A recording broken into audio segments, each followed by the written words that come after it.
Taste the Daily. அனைவருக்கும் வணக்கம்.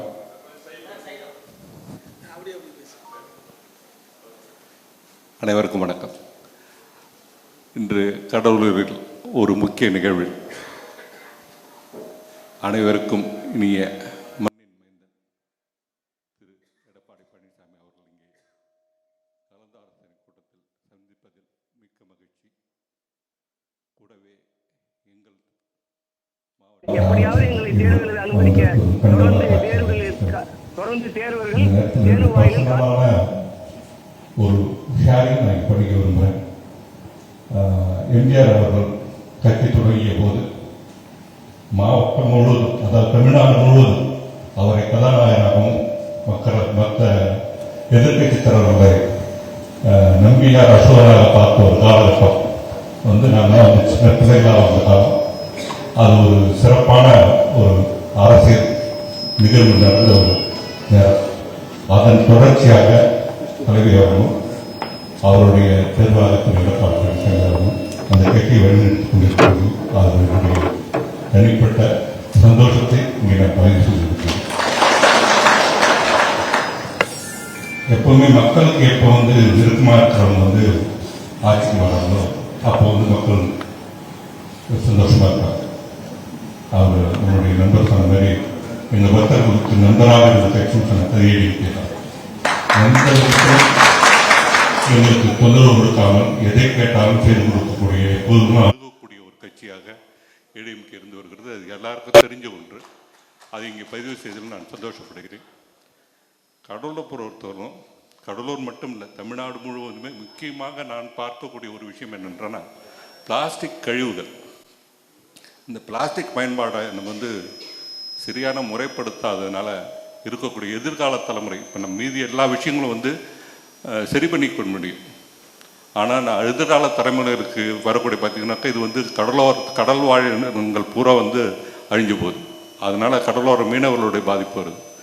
நிலத்தடி நீர் சேகரிக்க முடியல, அதனுடைய பாதிப்பு. இதை ஸ்டோர் பண்ணுறதுனால மக்களுடைய ஹெல்த், கேன்சர் வர்றது, அந்த விஷயங்கள் நடக்குது.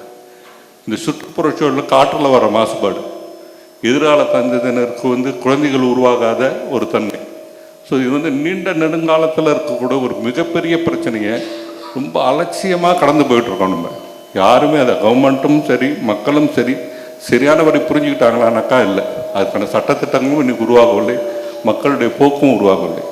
எல்லாம் இன்றைக்கி வெளிநாடு போகிறோம், அங்கே போகிறோம், சிங்கப்பூர் போகிறோம், இப்படி வச்சுருக்காங்க அப்படி வச்சுருக்காங்கன்னு பேரனாக்கா அதுக்கு அரசாங்கமும் சரி மக்களும் சரி ஒரு உயர்ந்த நோக்கத்தில் செயல்படுறாங்க. இதை ஒரு முக்கியமான விஷயமாக நீங்கள் எடுத்து செயல்படணுன்றது என்னுடைய கோரிக்கை. அது அதை செஞ்சீங்கன்னாக்கா அடுத்த தலைமுறையினருக்கு நம்ம செய்யக்கூடிய ஒரு பெரிய வரப்பிரசாதமாக இருக்கும். ரெண்டாவது நம்ம துறை சொன்ன மாதிரி தொழில் வளர்ச்சிக்கு மட்டும்தான் நாட்டை அடுத்த கட்டத்துக்கு கொண்டு போக முடியும். அந்த தொழிற்கல்வி ஐஐடி மாதிரியான இன்ஸ்டிடியூஷன்ஸ், மிக இன்டர்நேஷ்னல் இன்ஸ்டிடியூஷன்ஸ் தமிழ்நாட்டை ஒட்டி இல்லை, மெட்ராஸ் தவிர வேறு எங்குமே இல்லை. அது எல்லா பகுதிகளுக்கும் கிடைக்கணும். ஹை லெவல் டெக்னிக்கல் இன்ஸ்டியூட்ஸ் எல்லா டிஸ்ட்ரிக்ட்ஸ்க்கும் வர்ற மாதிரியான ஒரு வாய்ப்பை உருவாக்கணும். இந்த தொழிற்கல்வியிலேயே அதிகபட்சம், அதாவது சாதாரண ஒரு 10,000 20,000 சம்பளம் இல்லாமல் 1 லட்சம் 2 லட்சம் சம்பளம் வாங்கக்கூடிய திறமிக்க மாணவர்கள் உருவாக்க வேண்டியது இன்றைக்கி அவசியமாக இருக்குது. அந்த மாதிரியான எந்த செயல் திட்டமும் நம்ம கடலூர் பக்கத்தில் இல்லை. அது சில தனியார்கள் இருக்காங்க, ஆனால் கவர்மெண்ட் இன்ஸ்டியூஷன்ஸ் டெக்னிக்கல் இன்ஸ்டியூட்ஸ் உருவாகணும். அதை சார்ந்து தொழில் நிறுவனங்கள் 2 வளர்ச்சி எப்போ ஒரு நாட்டில் நல்லா இருக்கோ அது நல்லா வரும்.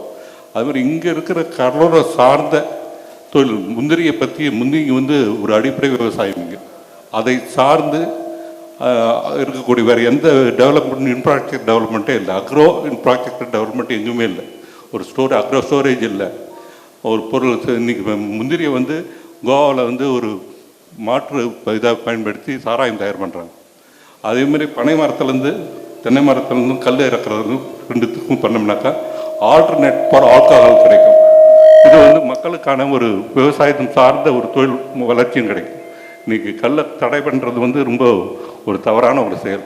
அதுவும் மாற்றப்பட வேண்டும். ஆல்கஹாலுக்கு ஆல்டர்னேட் கொடுக்காம நம்ம மதுவில் கொண்டு வர முடியாது. அதனால் ஆல்டர்னேட் கல் கடை தான் இருக்க முடியும். அதை டெவலப் பண்ண முடியும். அது டெவலப் பண்ணுறதுனால நிறைய ஆள்காவலுடைய பாதிப்பு வந்து நிறைய குறையும். ஸோ இந்த இந்த செயல் திட்டங்கள் வந்து செயல்படுத்தப்பட வேண்டும். முக்கியமாக தொழில் நிறுவனங்கள் உருவாக்கப்பட வேண்டும். வழக்கம் போல் உங்களுக்கு சொல்ல தேவையில்லை. நீங்கள் வந்து எப்பவுமே வியாபாரத்தை தொழில்துறை சார்ந்தவங்களுக்கு நண்பராகவே இருந்திருக்கேன். அந்த போக்கு கண்டிப்பாக தொடரும்னு நினைக்கிறோம். இன்றைக்கி ஒரு நல்ல அலையன்ஸ் உருவாகியிருக்கு. அந்த அலையன்ஸில் நல்ல ஒரு ஆட்சி அமையணும் என்று வாழ்த்தி விடைபெறுகிறேன். வணக்கம்.